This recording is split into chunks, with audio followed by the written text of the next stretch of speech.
Hello and welcome to Mind Shifters Radio. I'm Tim Hayes. I'm your host for the first hour. And today is Friday, May 23rd, 2025. As always, we're grateful to everyone who's joining us here today, whether you're listening live or through the archives, as we spend another couple of hours teaching and supporting people in using some of the most powerful, effective, efficient, and accessible tools I've ever encountered. These tools are available absolutely free through the tireless efforts of Dr. Michael and Jeannie Rice on the website at whyagain.org. If you go to that webpage, click on the two words that say Start Here in the upper left-hand corner, it will take you to a page where you can download and read Chapter 24 of Dr. Michael Rice's book. His book is titled, Why Is This Happening to Me Again? And that chapter of the book contains a narrative description and explanation of the primary tool in this work. That tool is called the Reality Management Worksheet, sometimes called the Reality Management Wake-Up Sheet. And it's a tool I've been using to great effect for over 20 years now to improve the quality of my life and most of my relationships, and to turn any negative emotional experience I have into part of the infallible guidance system that each and every one of us has been given. You can also download the actual worksheet process itself from that web page. It's a simple PDF file. Click the link, download it, print it off, copy it as often as you'd like, and use it over and over again, absolutely free. You can also download a whole host of audio files or shows just like this one, where people have been stepped through the worksheet process. And if you choose to listen to them even repeatedly, they can serve as a powerful tutorial for you to help you get maximum benefit from these tools in the shortest amount of time possible. You can also go to your app store and type in the three words Heartland Aramaic Forgiveness, and if you choose to do that before you're done typing the word forgiveness, you'll see the glowing heart icon. If you tap on that, it will let you download a completely free and private app that contains the Reality Management Worksheet. It contains an abbreviated version of that worksheet process, and it contains a copy of the Dragon Klingon game, which is a wonderful way to introduce these tools to even younger audiences. And we hope people do all of that soon and often, primarily because it tends to improve the quality of people's lives the more they actively apply these tools in their lives.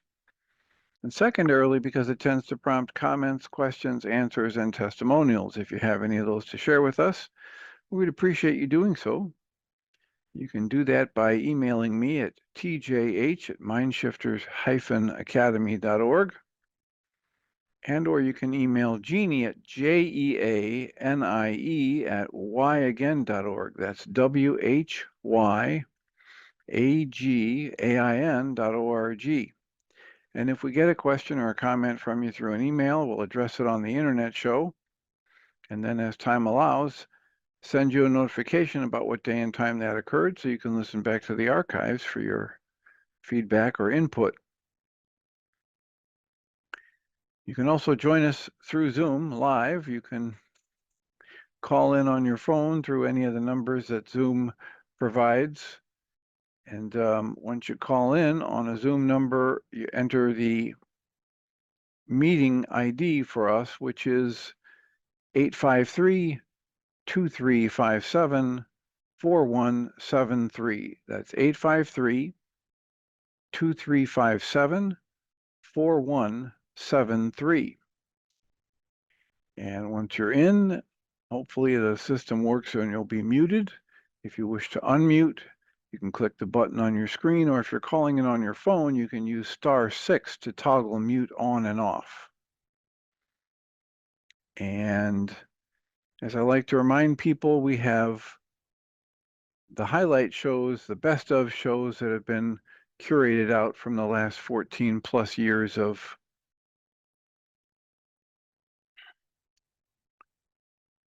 these first 8 years was 1 hour a day, 5 days a week, and the last 6 have been 2 hours a day, 5 days a week. And every once in a while, there's a show that's a standout, and somebody writes in, or several people say, "Oh my gosh, that should be in your highlight shows."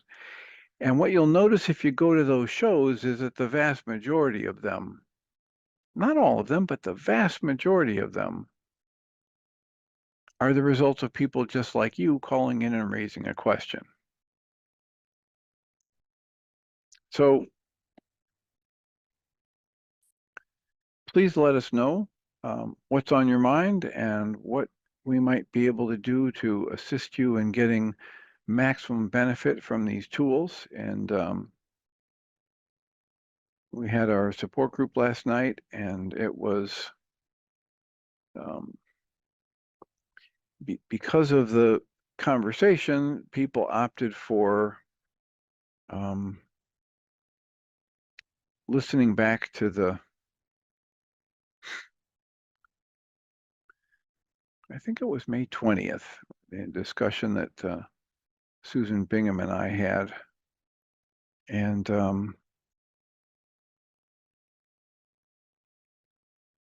as so often happens with those shows,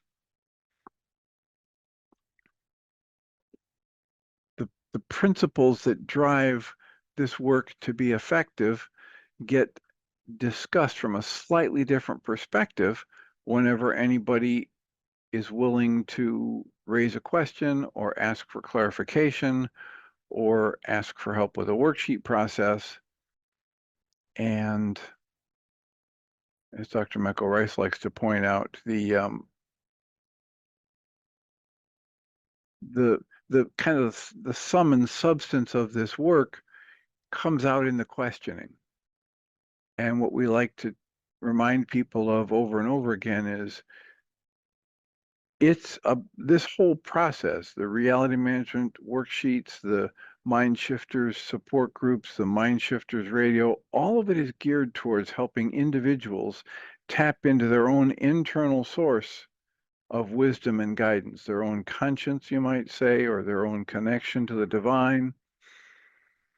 And through that process of being awake and aware in the moment and questioning in the moment, each individual finds what's best for them. There's nothing about this work that is about following a guru or a master teacher. It's all about developing your own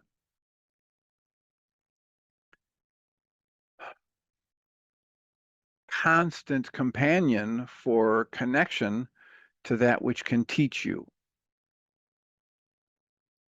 So please remember, even if I'm seemingly in the process of reading something or seem to be on a roll in a monologue, we encourage people to unmute and speak up and raise a question or add a comment or add a refutation. If you want to refute something that we present, that's every bit as valid as a comment that agrees with what's being presented.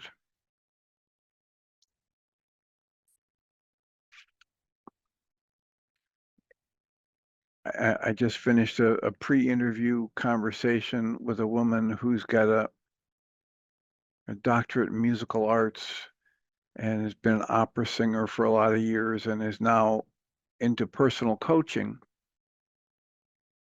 And she found that as she was teaching students, teaching voice and teaching opera, the thing that differentiated those who had great success versus those who didn't wasn't about their voice quality all the time. It was much more about what's going on inside their mind-body energy system. Where is it that they have their own self-sabotage, and how can they identify what that is and choose differently? And so in the conversation, and this is just a pre-interview call, about a 25-minute conversation, it's very clear that the body of work she stumbled across that she uses to infuse her personal coaching work with people is very similar to the internal family systems work from Dr. Richard Schwartz. It's very similar to the core of what we teach here with the reality management worksheet and understanding that everything I experience and feel is created inside of me. It's all an inside job. And my mind has been trained, programmed, conditioned, whatever word you want to use, to try and make me believe that my internal experience is caused by the world around me and by the people around me, either doing what I want them to do or not doing what I want them to do. And the more each of us can become aware of how we're creating an interpretation of life events and then our individual response to it, the more we can create the kind of life that we would prefer to have.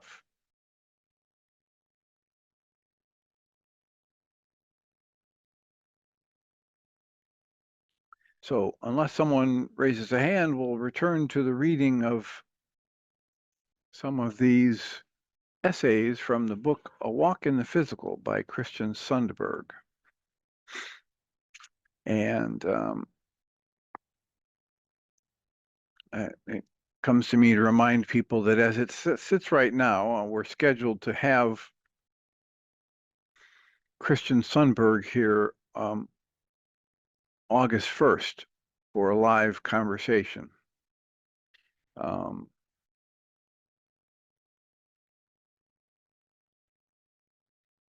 So the next heading that I'll read the essays from is titled The Importance of Acceptance. And as soon as I read that title for the heading, the theme of these essays, I think about how Guy Finley says,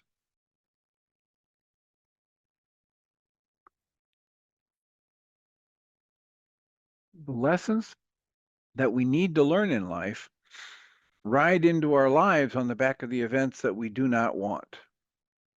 And if we reject the event, we lose the lesson. So resistance is the lesson stealer. And the first essay in this list, under the theme of acceptance being a key, the title of the essay is Rejection Closes the Door, Acceptance Opens It. And Christian writes, you are immortal awareness that surpasses all form. So your immortal awareness surpasses your body, surpasses your bank account, surpasses your job, your degrees, your title, your fame. Your essence as immortal awareness surpasses everything in the world of form. This is not a metaphor or an abstract concept. Your essence actually surpasses the entirety of your physical experience and every bit of form in it. The only reason you may not be aware of that fact is that you have agreed at a different level of conscious awareness to be bound by the constraints of having a very small defined experience within form. And in order to have that experience, it requires you to have a limited, physically focused stimulus set. You have to be bound by thinking this is all in order to have an experience that is limited to the physical. He writes, the fact that you agreed to have this experience does not change the much more fundamental fact that you actually are an immortal spirit who surpasses everything in form. The experience of form can be very rich, it can be very convincing, and at times very painful. We end up quite naturally believing that the scenery of the stage is real. We go very, very deep into the illusion. As we do, we artificially define ourselves by choosing some form, whether it's ideas, identities, and thoughts, and we choose those over other forms that are contrasting ideas, contrasting identities, contrasting thoughts. This is all expected and natural, except that we've gone so far into the illusion that we have, quote, lost sight of the forest for the trees, close quotes. As the world challenges us deeply, we end up taking shelter within the illusory forms of the ego in order to stay safe and avoid pain. As we do that, we naturally end up rejecting parts of our experience. When you reject your experience, you're choosing illusory form over the formless, which is infinite.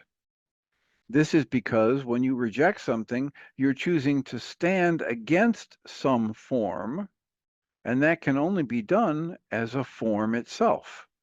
Your consciousness ends up lending credence to the solidity of the form that it is trying to stand against. As the form strengthens, so does the typically negative experience that comes with it.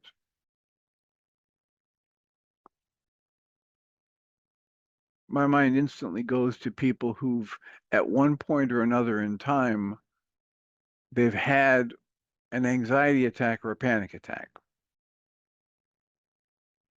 And many people who've had one anxiety attack or panic attack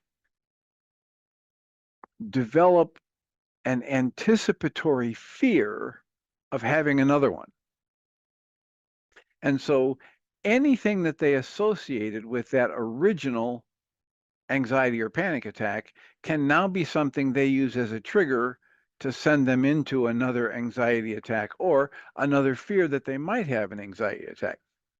An example is, and I've worked with a number of people whose first anxiety or panic attack came when they were at a restaurant. And if it came at a restaurant when they were there for an evening meal, they may very well be able to go to a restaurant in the morning or the noontime, but they are not ever going to go back to a restaurant in the evening. Not because there's anything wrong with restaurants in the evening, but because their mind has made an association about that particular set of forms and thoughts and beliefs, which they use to push against, and they create in their own mind a very real danger that doesn't exist anywhere in the universe except in their own mind.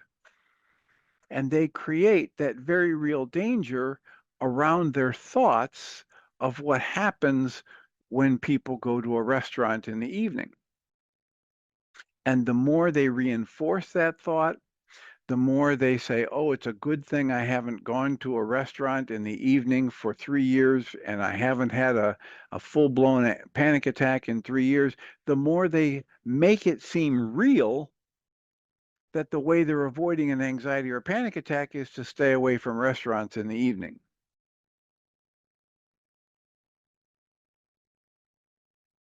Christian goes on and writes, for instance, if someone perceives what is occurring in the world as terrible and rejects it, then he or she will be giving energy toward that negative perception and will experience the negative and constricting emotions that go along with that rejection. If someone perceives that they must struggle, then they will experience the struggle. If someone rejects their body, then their experience in the body will be more difficult. Rejection is what he calls here a, quote, low vibration, close quotes, energy. It's a low vibration energy because it is an occurrence of some part, tiny part of all that is temporarily turned its awareness against itself.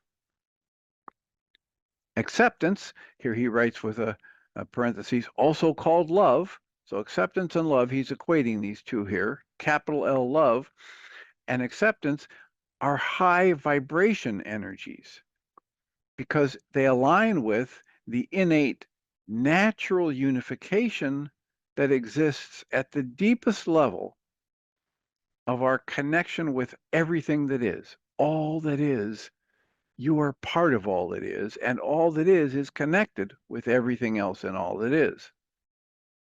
Rejection is an expression of fear. Acceptance is an expression of love. And then he writes in parentheses, yes, there are times that it is proper to, quote, reject, close quotes, something unloving or to intercede to stop violence. However, here I'm speaking about rejection at its most fundamental level. And there are those who understand that in order to take an action to intercede with violence or interrupt a pattern of violence or abuse that's happening in front of them, they have to be accepting of the fact that it's happening. They have to be willing to allow it to be what it is and have direct impact on them so they can act intelligently in response to it.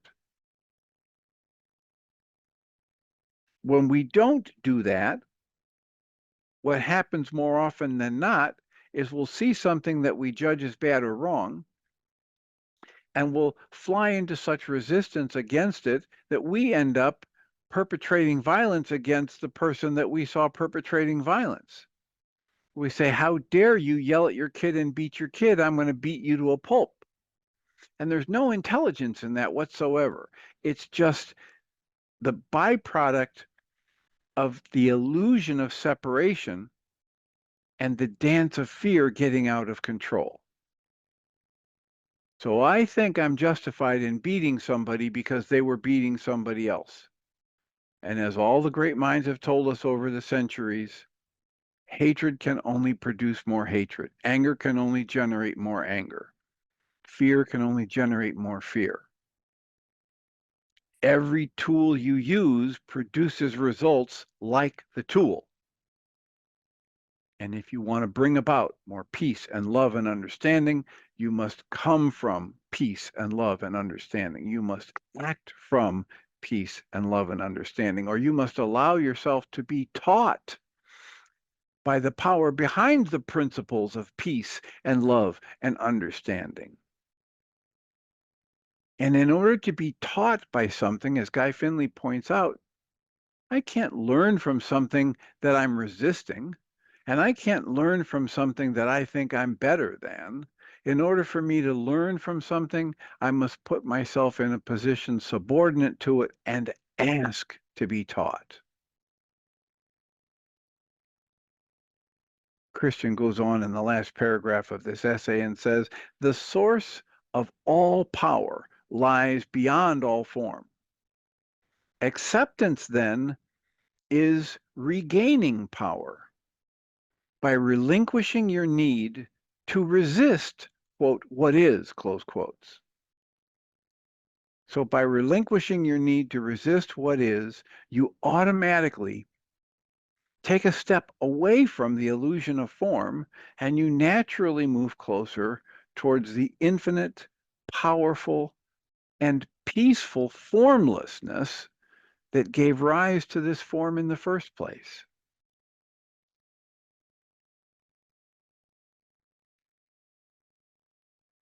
Now, I'll say this again because I haven't said it in a while, and I'm at the point in just a few weeks here where I'm going to return to some of my roots back in Northern California, Southern Oregon. And one of the places that I worked in my second job out of college was a juvenile hall. And in the juvenile hall, there were times when people got violent. And I had been trained in state training for probation officers in Indiana. I had been trained for the state training for corrections in Iowa, and I had been trained for the state training in California by the time I was working in that juvenile hall in Northern California. And in every one of those states and every one of those trainings I attended, they taught us the same thing. Your emotions have no place and you're being able to effectively intervene when there's violence going on. So yeah, I would have had people take a swing at my head. I've had people throw objects at me that could be hurtful. I've had people go to great lengths to try and provoke me to emotional response with negative, nasty words and insults. And every time the situation worked out well, it was a byproduct of me just sitting back, breathing and softening and understanding that whatever's coming out of that other person is about them, not about me. And even if somebody took a swing at me, even if the punch landed, I didn't need to get angry or vengeful or brutal with them in order to be a positive intervening force in that interaction.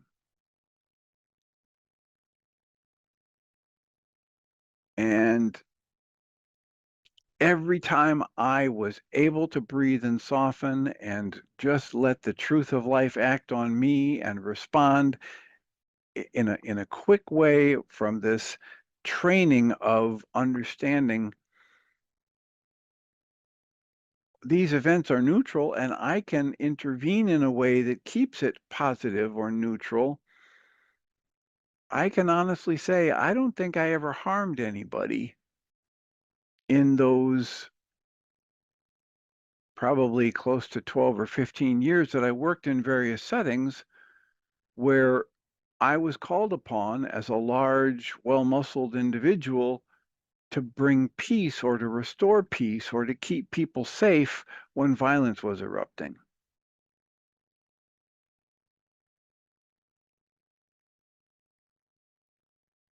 But in order to do that with any accuracy or consistency, I had to accept the fact that what was happening was actually happening. But I had to also understand at a deeper level that whatever was coming out of a person that was violent was coming out of them because they were in pain, fear, or sadness inside of themselves that they didn't feel capable of addressing internally.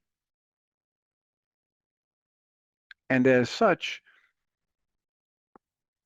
the only effective response from me was going to be compassionate, even if it involved stepping between someone and the person they were trying to hit, or wrapping somebody up, or taking them gently to the ground, or being part of a team of people that grabbed onto arms and legs and folded them firmly but gently so that damage wasn't done to one person or the other. Even though there was action being taken, it was being taken from a calm, centered position, and at least a neutral emotional position. It was taken from the place that we arrived at after accepting the truth of what was happening. Not my interpretation of it, not my thought of, how dare that person take a swing at me? I've never done anything to hurt that person. How dare they throw that desk at my head? All of that's interpretation. All of that is fueled from my own pain, fear, or sadness.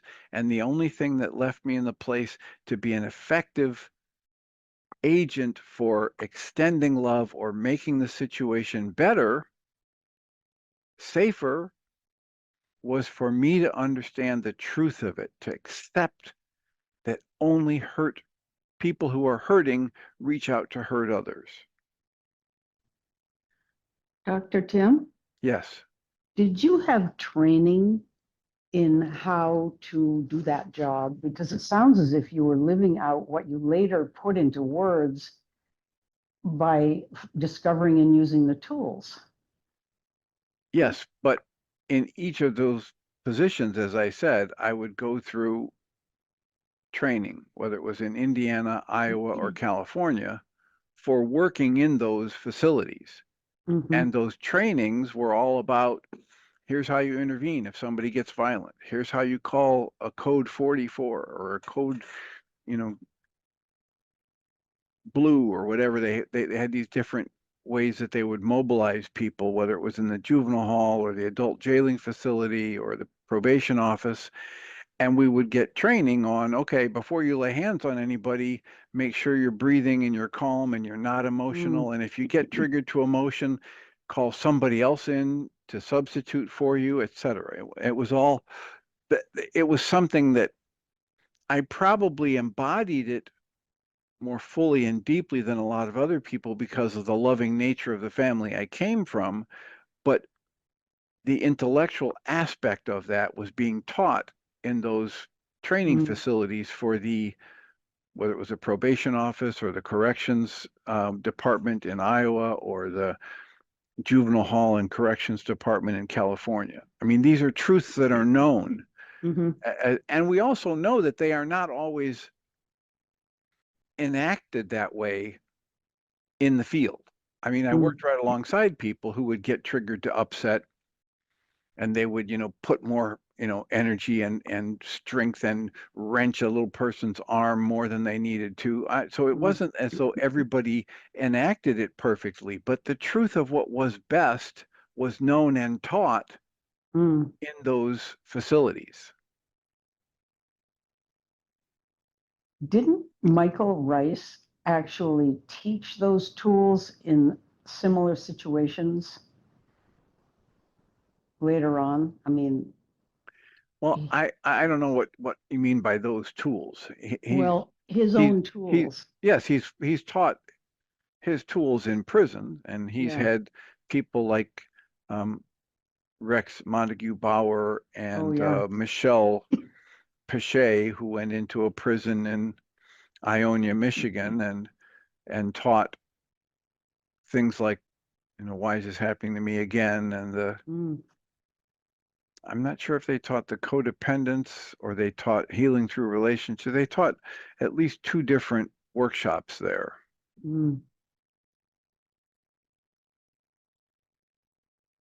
So you had a lot of personal experience applying the very same kinds of things that later I learned more specifically through a lot of different people. And then Dr. Michael Rice, when I ran into his tools a little over 20 years ago.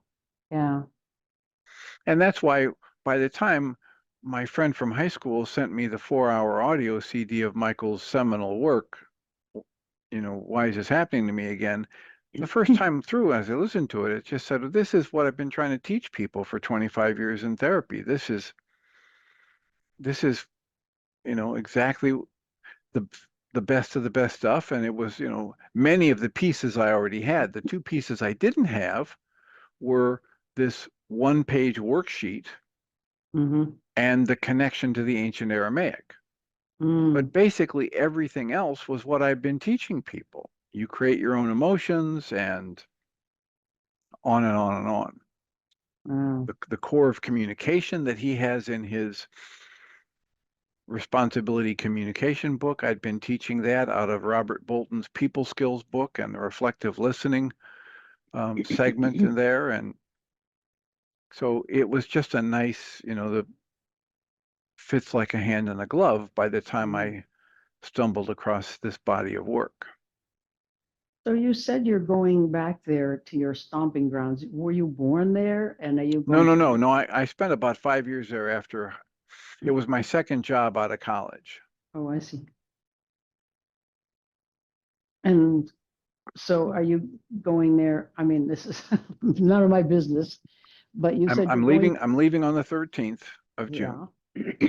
And I'll fly into Seattle. I've got 2 friends that I went to high school with that live in Seattle. And one of the friends I'm traveling with, she has a cousin in Seattle. And then I have a very good friend from graduate school who lives in Bend, Oregon. So I'll visit him. And he's about 3.5 hours away from Guy Finley. Oh boy. So and then I'll get a motel in the town next to where Guy Finley is having his Life of Learning Foundation. And I'll have 3 days to travel Northern California, which is only half an hour away from where I used to live, is only about an hour and a half from where Guy Finley is. Are you going to help him move? No, I'm just going to go there and visit my old stomping grounds and drive through the Marble Mountain Wilderness and Mount Shasta and Wow, beautiful. visit a couple friends and sightsee and then be there for the Life of Learning Foundation talks in the Pines on Friday, Saturday, and Sunday before flying home the next Monday on the 23rd. Wow, nice. Sounds good. 10 days. Wow. And as I've mentioned, I haven't been back there in 45 years, so Wow. An it will odyssey. be interesting. Yeah. Yeah. Earlier in the reading, you said something about how when we're given or we choose a physical body, we're limited in our experience or some word. And then later on, it said there are tremendous experiences to be had while we're in the physical body, but it's nothing like when we don't have a physical body. And I was thinking, things seem so incomprehensibly, wonderfully amazing in this life, while in the physical body. I can't imagine what it would be like not to have a body and be released from any limitations. In the mind and heart, I don't feel those limitations, I guess. Not as much as Sundberg seems to think we have. And so it's kind of mind blowing to think, Well, it has to be mind blowing. yeah. And one of the things that Christian is trying to drive home with his work and his teachers have been coaching him to say is that we are approaching our life in the physical realm as though it is fundamental, as though it is primary. Yeah. And for some people, they're absolutely convinced that that's all there is. Yeah. And, you know,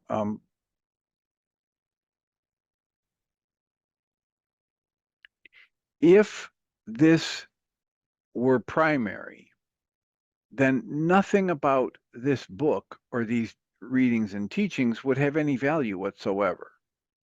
Mm.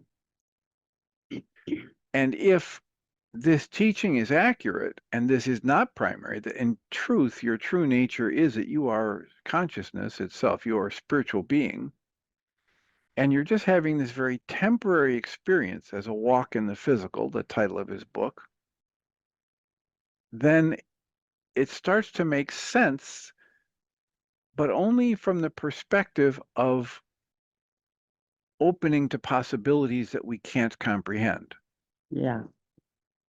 Right? It doesn't like, oh, it all clicks in. Oh, it all makes perfect sense now. No, it can't make perfect sense to us because we haven't had or we don't have the memory of the experience without the physical.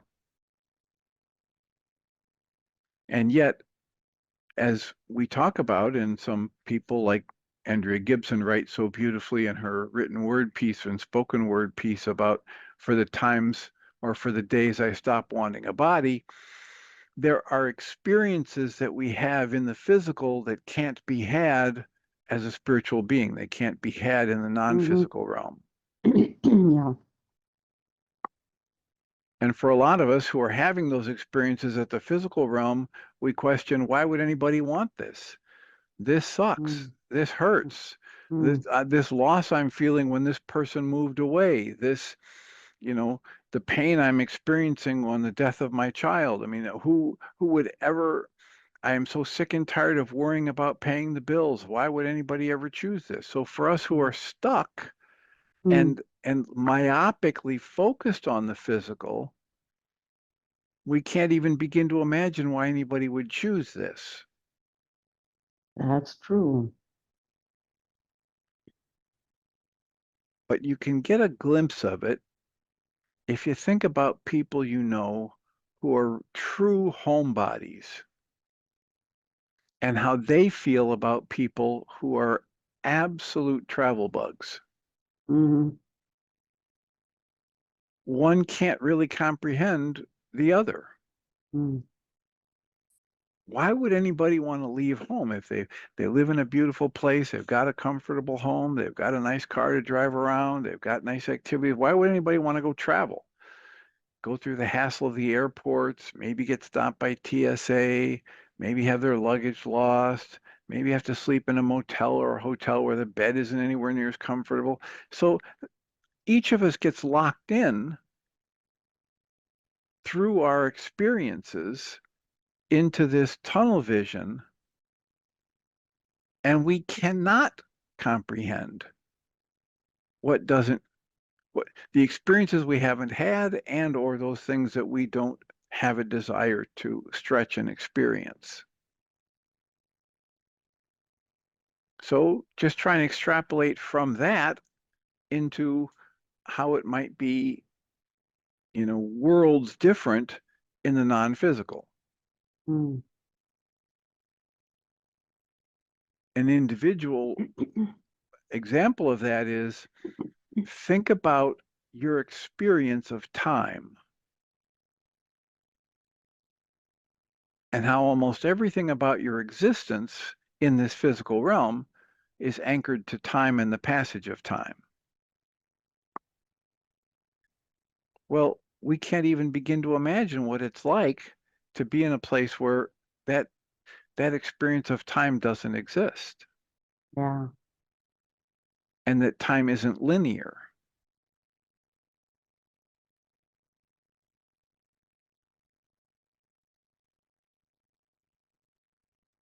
You get an idea when I say time isn't linear, what that might mean? I can't get my mind into it at all. I can't They've imagine. they've done experiments where they have very fine measuring devices that can measure time, Mm. and they put people in front of a computer and they have them hooked up for all of these physiological responses, right? Blood pressure, respiration, pulse, brain waves, and they have them in front of a computer and they start showing them images. And the images vary from peaceful to violent and disgusting and glorious.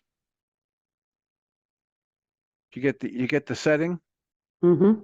and they register people's physiological response to these randomized images they're getting shown. So there's no way the individual can predict when a pleasant image is going to show up or a violent image is going to show up. Mm. You see where I might be going with this?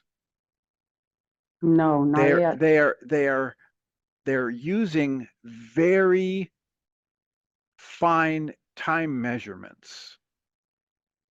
And what happens is people start having a negative response even before a negative image is showing Oh, up, I see. Yeah. as though some part of them already knows what hasn't actually happened at the physical level. And is it accurate? Yeah, it's indisputable. It's Even though one, the negative and positive images are random, or are they not? yes, they're random. That's the Whoa. only way this would make any sense is if the person could not know in advance, oh, I Yeah. see, I see three positive images and then one violent image. Well, Mm-hmm. that wouldn't be any test. There'd be nothing to test. Right. But if it's completely random and they're tracking the person's physical energetic response in respiration and blood Mm. pressure and brain waves, etc., and they watch those things change before the negative image shows up on the screen. Holy mackerel. How could that happen if time was truly linear and if everything about the human being was tied to that linear time? There's no way to understand this based on how we know Newtonian physics, and you have to go into quantum physics to say that all potentials are there and there's a level of connection, right? That extra sensory perception some people talk about. And it's happening at such a quick level that it's not something you could see with the naked eye, but they can measure it with these fine measuring devices. Couldn't There's, it be just that the person is in, there is an emanation coming from the thing that's approaching and going to happen next? I mean, why does that mean time? you just said it's going to happen next. It hasn't happened yet. I see. Well, People are responding to a negative image that mhm, hasn't even been shown to them yet. Something about them knows what's coming. yeah. Something about them is either going into the past or predicting the future, however you want to look at it. Mm.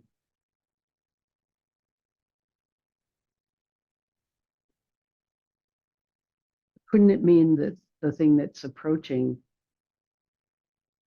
is already communicating to the person, or the person is picking up, but that doesn't mean time doesn't exist? Shut up, Tim. What are you doing? I'm not trying to tell you I know what this means. Oh, okay. What I'm trying to tell you is it doesn't fit our experience of logical time, linear time. Is that, but isn't that like, I'll think of my friend Cynthia, and by gum, she calls me up. It doesn't happen all the time, but very often I'll be thinking of somebody I haven't thought about in a long time or heard from. And we're on the phone in a minute. Isn't, what's that? Isn't that the Yeah, same how thing is you're that talking about? happening? It could be, but I, it's not anything related to strictly physical and linear time. strictly physical, no. Linear time, I'm not so sure. I don't know. Couldn't, Okay. okay. Okay. You Okay. I'm not know, sure either. We're in the same boat. Congratulations. all right. It's very exciting to think about these things, though. All I'm saying is that it's the kind of thing that, as people who have been trained and conditioned with our mind and our intellect to think in terms of tick, tick, tick, the time is passing. Hmm. That was a minute. That's a minute and a half. That's 10 minutes. From the beginning of our training in language, for people who've had their mind trained that way, it's almost impossible, as far as I can conceive, to experience things out of time unless we have those experiences in which as we say to people, why don't you spend more time this week? We've done this a number of times in the support group and say, people, why don't you find those activities during which you lose all track of time and do that a little bit more often this week. Commit to engage that process a little bit more this week than you normally do, whichever activities those are, and lose yourself in that time or have that experience of losing track of time. What would it be like if everything was like that? If we didn't have this, okay, what time is it? Oh, I don't have my phone. I don't know what time it is. Oh, I didn't have an alarm set for that. I missed it. If we didn't have our lives regimented to the thought of the linear passage of time, what would that be like? Well, we can't even imagine it because we've been trained into the opposite. We've been trained into this, the marching of time, Well, the and that's ticking of the true. clock. For children, time goes so much more slowly than for adults. A summertime is an eon. A summertime for an adult may be a blip. I don't understand how that works, and maybe it's the same sort of thing. Or maybe your brain cells go to sleep if you're not being stimulated when you're older, whereas they're just open for action all the time when you're a child. Okay, those are fun guesses.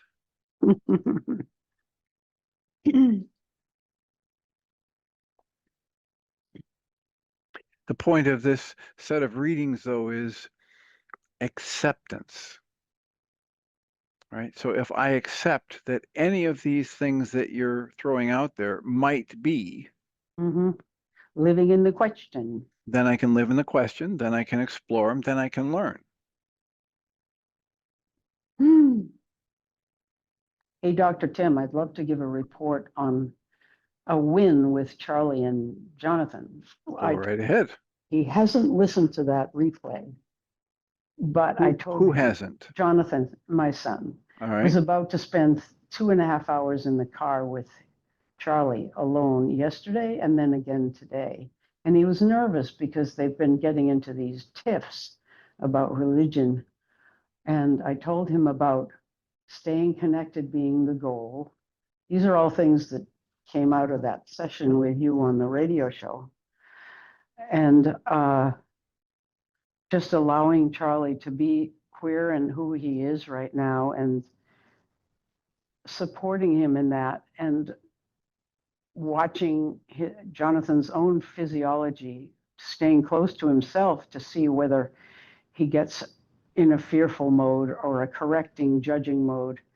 He said he did all that, and it was just the best time both ways. They had a wonderful time, and Charlie seemed more open to consider that maybe he doesn't know as much as he thinks he knows.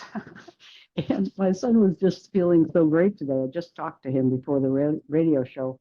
He was coming back from Dulles Airport, having dropped Charlie off to go out to Sacramento for an internship out there. And he said it was just like heaven being in the car with him and having things feel so natural and easy.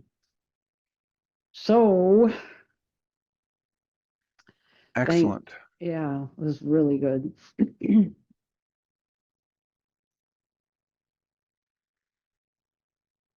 Yeah, there's a lot of benefit to be had by living in that questioning state and understanding how we're all creating our own emotions. And we can never tell how I just finished, as I was talking about, a pre-interview call with Chris Driscoll, and she said basically the same thing. She had a rough time in her marriage, and she came across this work, positive intelligence or whatever it was, and she did it for herself, and she started changing her perception of her husband. And the ripple effect was that he started changing his perception of her, and they were headed off the cliff in terms of the relationship, and it saved the marriage because she unilaterally decided she was going to change how she was interpreting and responding to his behaviors. And as so often happens in a relationship, when one person changes, the dynamic in the relationship is forced to change. And a lot of us see that from the negative perspective. Not many of us get a chance to see it from the positive perspective. One of the reasons for that is because even if we're the ones out there doing the work, we still cling to the idea that, wait a minute, how come I'm the one who has to do all the work in this? And then we generate anger and upset and frustration. And we think it's because the other person isn't doing the work that we think they should do. But it's really just because we're generating the anger and irritation and frustration. So the closer we can stick to the direct observation that I'm the only one that creates my emotional response to anyone or anything, the greater chance I have to improve the quality of my life. And as soon as I fall into the trap of thinking, you made me angry, you hurt my feelings, you're irritating me, you're so annoying, I'm headed over the waterfall in a barrel.